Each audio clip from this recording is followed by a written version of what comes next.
Yan, hello, hello. It's me again, Ate Jackie. Welcome to Life is Real. Yan. Umagang kay ganda. 7 o'clock in the morning dito. Medyo maganda, hindi man nagaanong mainit. Pero paghapon, mainit pa rin siya. Siyempre, umaga na, 'di ba? So, yan po yung paligid. So, walking naman tayo. Yan. So I hope nasa buti kayong mga kalagayan ngayon at nangungumusta while we are walking with my alaga. Siyempre yan, kailangan nating mangumusta. Okay, yan naman yun sa aking likod. So nawa, ang pagpapala ng Panginoon ay nasa bawat isa. Yan, pag-pray po natin at real talk tayo about sa mga OFWs. Siyempre, di ba?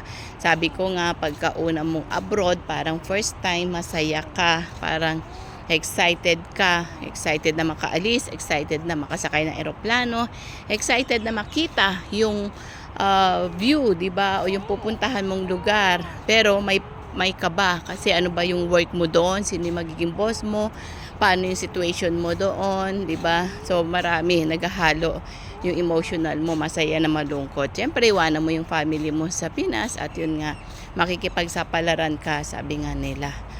So yun, pag-pray natin kasi maraming umaalis talaga dahil yung nag-OFW sila, pero ang kalaban po natin dito is yung homesick. Marami nagkaka-homesick. First week, second week, okay pa, 1 month. After that is ano na, talagang homesick ka na. And then, mas lalo yung napipressure ka na sa trabaho dahil yung kultura mo, kultura ng mga tao dito, yung boss mo, yung pakikisama, iba-ibang mga tao, 'di ba? Iba-ibang mga ugali. So, mahirap mahirap siya kumbaga. And then parang maano ka pa dahil syempre may mga iba-ibang lahi, 'di ba?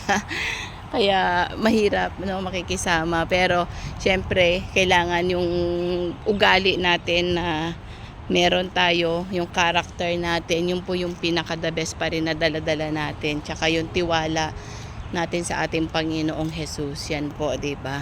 So pag-pray po natin kasi talaga nahihirapan po sila at yun. Nawa sa mga gustong mag-abroad pa dyan, yes, pag-pray nyo po. Especially pag ang in-applyan natin is yung nanny or housemaid or sa bahay po, medyo mahirap, no? Lalo na nasa loob lang tayo ng bahay, tapos daily routine mo, ganun-ganun. Yung iba wala pang day off. Yung iba is talaga nahihirapan. O yung iba naman may kasama sa bahay, hindi naman kayo magkasundo. So marami po, ano. So, or yung iba naman iisa lang, tapos ang laki-laki ng bahay, tapos ang daming bata. Tapos yung iba namang amo, hindi natin alam, palasigaw, 'di ba? Yung iba madamot, yung iba talagang iba-iba ng ugali. So yun po yung reality natin dito. So yan, kaya pag-pray natin sila at go on po tayo. So muli po, shalom, shalom. May the Lord God bless you at nawa nasa mabuti kayong kalagayan. Bye for now.